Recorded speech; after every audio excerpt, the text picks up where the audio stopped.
بسم الله الرحمن الرحيم. اللهم صل على سيدنا ومولانا محمد وعلى آل سيدنا ومولانا محمد وبارك وسلم وصلى عليه رب زدنا علما. رب اشرح لي صدري ويسر لي امري واحلل عقدة من لساني يفقهوا قولي. او کتاب نوم خو بتاوس ته کم از کم یاد نور الانوار نوم دی کتاب نه. دا یو بل کتاب دی منار نوم دی منار. نو دا هغه منار شرح ده کتاب نور الانوار. او په دې کتاب کې دا کم زیږي چې سور لیکلای کنه دا منار دی. او دا نور چې نه دا د هغې تشریح ده او شرح ده. صحیح شوله. او په دې کتاب چې کله موږ دا شروع کوو نو موږ په دې کې لاول الحمدلله ویلو. دا الحمدلله رب العالمین. او بیا تاسو ته دا خبره ده کړو چې دا مختصر نه ملي نو الانوار ما ولي کو څه چلو چې ما دا ولي کو په کوم ځای کې ملي کړل څنګه ملي کړل نه ټوله خبره تر چې کله واضح کړل نو به چې مصنف رحمت الله علیه کلمه ځان لپټه ویلی دا موږ دې سب الحمدلله الذي هدانا الى الصراط المستقيم. نو الحمد تعریف وي چې دې واضح ده به صراط مستقیم خبره کړو چې صراط مستقیم څه ته وي او د دې اطلاق په کومه لار باندې کیږي نو ټوله خبره تر دې دا شو بیا د دین په اړه کې خبره کړې و او بیا دا غینه بعد نو چې دا کتاب چې نه یو خو اصول د شرع جنن دا درې دي نو اصول څه ته وایي شرع څه ته وایي او درې ولې دي څلورم به قیاس ہے څلورم به جدا ولې ذکر کو آی خبره اترې وکړي بیا قیاس کم چې د قران مجید نه ثابت وي کم چې د حدیث نه ثابت وي کم چې د اجماع نه ثابت وي داغه اقسام بیان کړل تعریفات بیان کړل او بیا د کتاب الله چې کوم سلور تقسیمات دي نو هغه ذکر کړل چې دا اجماع د شرع سلور ولې دي هغه بیان کړل دا اجماع نه چې دا احکام د شرع په سلور کې دي اصول د شرع سلور دي نو سلور ولې دا ډېر ولې دي نو باندې وجه د اثر بیان کړل چې را مستدل چې دلیل نه ولا یا به وې سر نه ولا یا بغیر د وې سر نه ولا کبه وې سر نه ولا جو بیا مطلوب یا بغیر مطلوب کا مطلوب جو قران مجید دی او غیر مطلوب جو هغه حدیث دي او کا وਹੀ نه نو بیا به قول د کل وی یا قول د بعض وی کا قول د کل جو اجماع او قول د بعض جو قیاس ده بیا ولګه د پدې کې شرایع من قبلنا په کول نه داخله او قول صحابي په کول نه داخله نو ټول خبره اترې دا شوې به کتاب الله لاولنه اصول چې دن پای کې اصل کتاب الله تعریف وکړو چل کتاب المنزل علی الرسول صلی الله علیه وسلم المكتوب في المصائف المنقول عنه نقلا متواترا بلا شبهه نو پدې کې دا خبره اترول چې کتاب نو مراد څومره کتاب ده قران دا تعریف حقیقي له کې تعریف حکمی نه او منزل له کا منزل ټکه رسول درې نست او تعالی سبق خارج شول مکتوب نه مراد ده مصاحف نه مراد ده او المنقول عنه نقلا متواترا بلا شبهه لا بلا شبهه غیر لګول څه فائدہ شته کنيشته او بیا چې هو اسم للنسب والمعنى جميعا قران دا د نظم نوم دی یا د معنا نوم دی یا د نظم او د معنا دواړو نوم دی نو بریږي اختلافات او خبره اترې را شوې بیا وی چې د قران مجید او د کتاب الله شل اقسام دي چې په څلور تقسیماتو کې ذکر دي ناولي تقسیم دلان دي چې دنه دا څلور اقسام خاص عام مشترک مؤول داغه وجه د اثر بیان کړل ویم بیا چې په دغه نظم په طریقو په اعتبار سره پایګه ظاهر نص مفسر محکم اداغي مقابلات خفي مشکل مجمل متشابه دای بیان کړل بیا دریم نمبر تقسیم بای کې څلور اقسام صریح کنایه حقیقت مجاز بای کې وجه د حصر بیان کړل او څلورم نمبر استدلال بعبارت النص اشاره النص دلاله النص اقتضاء النص دای بیان کړل داغه نه بعد بیا چې نه دا تعریفات وکړلو داغه اقسام وی چې یو پنځم نمبر قسم به قبل یو د تقسیمو چې هغه ټول د شامل دي چې هغه داغه هغه مواضع په جندل احکام په جندل ترتیب په جندل تعریفات په جندل دا وي او پای کې بیا د خاص تعریف وکړو چې خاصه لګي کل لفظ وضع لمعنى معلوم على الانفراد او بدی کې دا بیان کړل فواید قیود چې کل لفظ سر د شی وته وضع سر د شی وته لمعنى معلوم سر د شی وته على الانفراد سر د شی وته دا خاص درې قسمونه بیان کړو چې یو خصوص الجنس ته یو خصوص النوع دا یو خصوص العين دی او داغي مثالونه دای ذکر کړو بیا داغه نه بعد د خاص دو احکامات بیان کړل چې د خاص یو حکم دار ایتناول المخصوص قطعا او دویم نمبر ولا يحتمل البيان لكونه بينا وس د دې نه اقوا د خاص پرې دو حکمونو باندې سلور تفریع دا او تفریعات ذکر کړي اولی د خاص د دویم حکم چې دی ولا يحتمل البيان لكونه بينا چې دا احتمال د بیان نه لري په دې باندې څلور تفریعات پیش کړي دي بیا به دوه اعتراضات او جوابونه کړي دي او بیا پر اولنی حکم باندې دا خاص په اولنی حکم باندې درې تفریعات ذکر کړي دي نو اولنی تفریع حکم دار خبره تر زمونږ دا چې خاص د بیان تفسیر احتمال نه لري دا خبره مخکې شوه ځکه چې دا خاص په خپل باندې بیان وي د بیان تفسیر احتمال نه لري د نورو بیانونو د بیان تبديل احتمال جندا لري په دې باندې خاصوال نه نوځي د بیان تغییر احتمال لري په دې باندې خاصوال نه نوځي خبره تر د اختر نه مخکې جندا شوه نو د خاص په حکم باندې د خاص په دویم حکم باندې اولنې تفریع هغه دا چې موږ وایو کنه نو په دې طریقه باندې وایو چې موږ خبره ټوله واضح او اسانه راته ومي چې لکه په مانځ کې زمونږه د احناف په نسبت باندې د امام صاحب رحمت الله علیه باندې په مانځ کې رکوع او سجده فرض ده په مانځ کې رکوع او سجده سره فرض ده خو د تعدیل د ارکانو زمونږ په نسبت باندې فرض نه ده تعدیل د ارکان څه ته وایي چې هغه کوله په قلاره باندې قیام وکړي بیا رکوع وکړي د رکوع نه پاسې قومه وکړي بیا سجدې له لاړ شي بیا د دوه سجدو په منځ کې جلسه وکړي دا زموږ په نسبت باندې فرض نه دي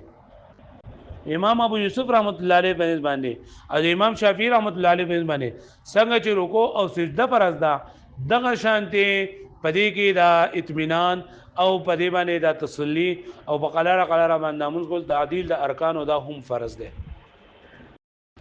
اسانه خبره ده د امام صاحب رحمت الله علیه باندې صرف رکوع سجده فرض ده تعدیل د ارکان فرض نه ده او امام ابو یوسف رحمت الله علیه امام شافعی رحمت الله علیه وای چې تعدیل د ارکان سره فرض ده امام شافعی رحمت الله علیه امام ابو یوسف رحمت الله علیه د ځان لپاره په دلیل کې دا واقعیا پیش کړي چې پیغمبر صلی الله علیه و آله وسلم په مسجد نبوي کې تشریف فرماو یو صحابي نام خلاد ابن رافع رضی الله تعالی عنہ دراغه زرزر یو د سوکو او زرزر منځ وکړو او راغه پیغمبر علیه الصلاه والسلام ته سلام وکړو چې السلام علیکم ورحمت الله وبرکاته پیغمبر صلی الله علیه وسلم ورته فرمایل وعلیک السلام ارجع فصلي فانك لم تصلي وسلام خو جو علیکم سلام ورته وي او دې وسلام شه مونږ وکا دغه تا خو مونږ ونه کو جو لاړو بیا یو تاسو کو مونږ وکړو بیا راغې سلام وکړو بیا سلام جواب ورکړو بیا ورته دا وی چې ارجع فصلي فانك لم تصلي لاړ شه مونږ وکا دا مونږ ونه کو درې پیری دې صابره عمل وکړو وسلورم پیرا باندې ویل الله رسول الله صلی الله علیه وسلم خدا مونږ زکړل ما د مونږ وکړ څنګه مونږ وکړم نو پیغمبر علیه الصلاه والسلام ورته فرمایل چې څه وکړه چې کله ته اراده د مانځو وکې نو لور خپل په طریقې سره او دس وکړه بیا ته قبلې د مخکا او اکبر وایا داغه نه بعد بیا چې تعالی صدر جو هغه وایا په قران مجید نه داغه نه بعد بیا خپل رکوع لاړ شه او رکوع کې خپه اطمینان باندې کېنه بیا چې کله د رکوع نه پاسې نو خپه اطمینان سره ودرېږي تر دې پورې چې تاسو کپڑے چې د خپل ځای ته برابر شي بیا هغه نه پس یو سجده وکا بیا په سجده چې وکړه بیا خپه اطمینان سره کېنه بیا دویم سجده وکا خپه اطمینان سره او بری طریقه باندې مونږ وکړه نو وګوره په دې صحابي خلاد ابن رافع رضی الله تعالی عنہ دغه رکوع هم کړی و دغه سجده هم کړی و دغه قیام هم کړو خود د امون زر کړو تعدیل ارکان نو کړه نو پیغمبر صلی الله علیه وسلم ورته څه فرمایل چې لاټ مونږ وکړه تا مونږ نه کو اوس رکوع سجده خود کړی و خود به څه چل نو کړه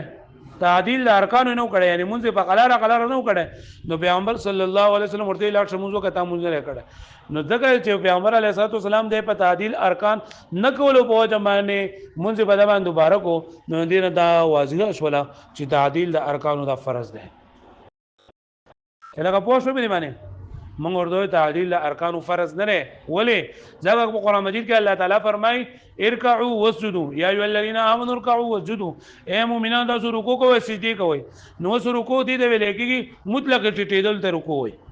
او سجده ویل کېږي وضع الجبهه على الارض پتندې پزماګه باندې کې خودل وستندې پزماګه باندې یو سکند کې خودو کلس منډ دي کې خودو استاد سجده وشولا ته مطلق کوک شوي نو کستا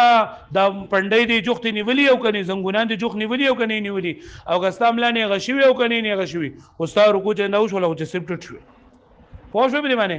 ونګ وایو چې ګوره دا قرآن مجید کې الله تعالی ذکر کړی ارکعوا واسجدوا رکوع او سجده دا خاص الفاظ دي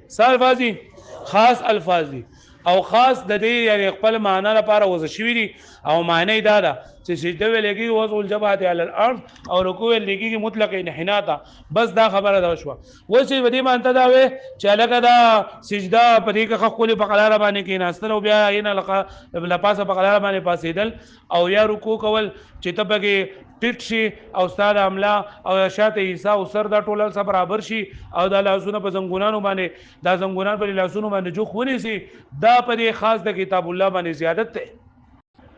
دا ته په دا خبره په قران مجید کې نشته لري او ته په دې باندې دا سی واکه دا تعدیل د ارکانو دا تمانینت په قلاره باندې کول دا ته په دې باندې سی واکه دا په خاص د قران مجید باندې سی واکول دي او مخکې مونږ ویلي چې خاص په خپل باندې واضح وي دا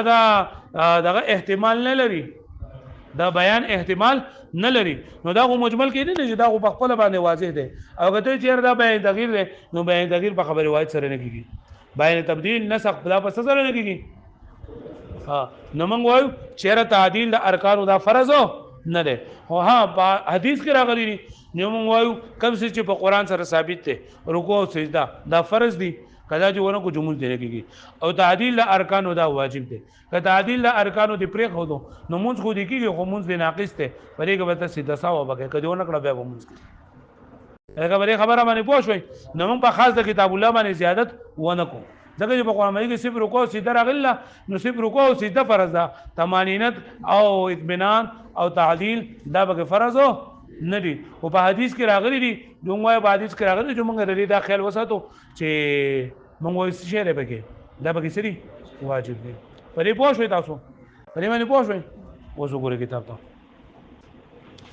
فلا يجوز الحاق التعديل جائز نني په وس کول د تعدیل او به جنو تعدیل ارکان یعنی هر رکن په قلاره باندې ادا کول بامر الركوع والسجود په حکم د رکوع او د سجدو باندې علی سبیل فرض په طریقې د فرض باندې نه په قران مجید کې چې دا حکم راغله امر راغله چې ارکعوا وسجدوا نو په دې رکوع او په سجدو دا حکم چې په کوم ځای کې راغل نو په دې سره د تعدیل ملحق کول دا جایز نه دي هغه سری ټوپه ولا شاته چې ناشته نو دې ودره دا خوب ورغله تاسو ودرېګا شروع في تفريعات مختلف فيها بيننا وبين الشافعي رحمه الله عليه ودل شروع کې باغ تفریعات باندې کوم کې اختلاف زمونږ او د امام شافعي رحمه الله عليه په باندې علامه ذکر في حکم الخاص کله هغه باندې ذکر شي د حکم د خاص نه یعنی تاسو په مخکې سبق کې دا خبره کړې و چې د خاص په تعریفون د خاص به حکمونه د بیان کړل اي يتناول المخصوص قطعا چې خپل مخصوص ته قطعي تور باندې شامل وي ولا يحتمل البيان لكونه بينا نو دلته دا اعتراض شو چې دویم حکم دی ولې ذکر کو نو دویم حکم موږ د خصم د مقابله لپاره ذکر کړو کنه ها نو ویل لګي امام شافعي رحمه الله چونکی زموږ سره بری کې اختلاف کړی دی دی وجه نه موږ دا ذکر کوو يعني اذا كان الخاص لا يحتمل البيان چې خاص نه کله چې خاص دا احتمال د بیان نه لري احتمال د بیان ولې نه لري لكونه بينا بنفسه ذکر خپل ذات په اعتبار سره واضح دی لا يجوز الحاق تعديل الاركان نجائز ندي په وسکول بری پورې تعدیل ارکان چې ته تعدیل ارکان هم فرض ده تعدیل ارکان څه شه ده هو طمانینه فی الرکوع والسجود ورکوع او سجدو کې اطمینان کول دي چې رکوع او سجدو کې تلګ وخت تیر کې رکوع په صحیح طریقه باندې وږي زنګونان په لاسونو باندې ونیسي او ملا او شاته حصہ او سر دا ټول برابر کې والقومه او قومه بعد الركوع د رکوع ورستو قومه ودریدل دویلږي نو چې سمع الله لمن حمده ربنا لك الحمد بکوي والجلسه بين السجدتين او جلسه د دوه سجدو په منځ کې به امر الركوع والسجود په حکم د رکوع د سجدو سره چې دا په کوم ځای کې دي او قوله تعالی وركعوا واسجدوا اذر الله تعالی په دې قول کې دا ارکعوا واسجدوا راغلي على سبيل الفرض په طریقې د فرض باندې كما الحقه به ابو يوسف والشافعي رحمه الله عليه دا څنګه چې دا ملحق کړي دی په دې سره امام ابو يوسف امام شافعي رحمه الله عليه لکه پوه شو باندې یعنی امام ابو یوسف امام شافعي رحمه الله علیه فرمای چې څنګه دا رکوع او سجده فرض ده دغه شان بریګه تعدیل او اطمینان او قومه او جلسه د هم سدي فرض دي لکه پوه شو وبيان دليل ان الشافعي رحمه الله عليه يقول امام شافعي رحمه الله عليه فرمای تعديل الاركان في الركوع والسجود فرض تعديل الاركان بركوع وسجود کې سره فدلیل سره د حدیث اعرابی د حدیث دا اعرابی نسنمو خلاد ابن رافع رضی الله تعالی عنہ خفف فی الصلاه چې دا تخفیف کړو په مانځ کې یعنی مطلب سپک مونږ سپک کړو تعدیل ارکان پکې نو کړي اطمینان سره نو کړي نو فقال له صلی الله علیه وسلم پیغمبر علیه الصلوۃ والسلام تو فرمایل قم فصلی فانک لم تصلی لاړ شه پاسه مونږ وکا ځکه تا مونږ ونه کو هاذا قاله ثلاثا د څورته پیغمبر اسلام درې پیری ویلو الګه پوښوي به باندې واقعا مدا ست بیان کړل کنه چې دا راغه مونږ وکړو زر زر پیغمبر سلام وکړو سلام جواب ورکو او دې لاړ سمونږ کته مونږ نه کو درې پیری وکړو پیغمبر صلی الله علیه وسلم ورته وی دې چې په اطمینان سره مونږ کو نو دا ورکو سجده کړی وا و دا تعدیل نو کړه اطمینان سره نو کړه نو ځکه پیغمبر صلی الله علیه وسلم ته چې ورسره مونږ واپس وکا نو کله تعدیل ارکان فرض نه وي نو دې پیغمبر صلی الله علیه وسلم واپس کوونو په دې پوښوي ونحن نقول من ورتوایو ان قوله تعالى چې دا الله تعالی دا قول ارکعوا واسجدوا رکوع کوي تاسو سجدي کوي دا قول الله دا خاص دی وزعل معنا معلوم دا وذکر شوی دا معنا معلوم لپاره امانه معلوم سره لان الركوع هو الانحناء عن القيام دا ټټیدل دي د قیامنا ټټیدل دي کته کېدل دي د قیامنا وسجود او سجده هو وضع الجبهه على الارض کې خودل تندری بزمکه باندې والخاص لا يحتمل البيان او خاص احتمال د بیان نه لري چې موږ وایو چې دا قران مجید دا ټکی چې نه دالکا بدی کې وضاحت نو په حدیث مبارک کې د دې وضاحت راغلی نو موږ دا په خپل باندې خاص دي احتمال د بیان لري حتی یقال جوول شي ان الحديث لحق بيان للنص المطلق چې دا حدیث په وشوي دی بیان د نص مطلق د پرادس نه فلا يكون دا نګي الا نسخ مگر نسخ وې دا غلګه نسخ کې دي شي او نسخ دا په خبره وال سره چونکې جایز نه ده دلته سړي شي کېږي چې دا رکوع سجدي لګا دا منسوخ شوی دی او په اطمینان سره کېدل دا چې دا ناسخ دي نو په خبره وال سره ولا يجوز بخبر الواحد فينبغي مناسب دا ان تراعى چې رعایت وساتل شي منزله كل من الكتاب والسنه د منزلت د هر یو د کتاب او د سنت دا فما ثبت بالكتاب يكون فرضا هغه چې ثابت وي کتاب الله سره نه فرض وي لانه قطعي زکه دا قطعي دی وما ثبت بالسنه يكون واجبا هغه چې په سنت سره ثابت نه به واجب لانه ظني زکه دا سنت دی لکه پوه شو نو موږ رکوع سجدي دا فرض دي او تعدیل ارکان دا سره واجب دي لکه پوه شو به باندې ها ګران دي ورته خاص منګه دوا حکمونه وي نو دا په دویم حکم باندې تفریعات و شروع شول چې خاص دا احتمال دا بیان لري چې دا په خپل باندې بیان دي مسله دا ده چې په مانځ کې تمنګ باندې صبر رکوع سجده فرض ده تعدیل ارکان فرض نه دي تعدیل ارکان د امام ابو یوسف امام شافعی رحمۃ اللہ باندې تعدیل ارکان فرض ده داغه د بار دلیل د حدیث د خلاد ابن رافع ته چې پیغمبر اسلام دې ځکه واپس کړو چې تعدیل ارکان نو کړي موږ ورته وایو دا تعدیل ارکان فرض نه دی ځکه په قران مجید کې مطلق الفاظ راغلي ارکع او وسجود او د رکوع خپل معنی ده د سجدي خپل معنی ده په دې سره زیادت په کتاب الله سره نشي کولای نو کته په دې کې دا طمانینت او تعدیل دا فرض حسابه نو دا په خاص د کتاب الله باندې زیادت ده او په خاص د کتاب الله باندې زیادت په کتاب په خبر روایت سره نه کیږي پرې خبره باندې پوښوي پرې خبره باندې پوښوي نو کوم چې په کتاب الله سره ثابت دي موږ دا فرض دی رکوع سجدو فرض ده او کوم چې په حدیث سره ثابت دي جو موږ وایو دا سری واجب دي یاد وشي بس ته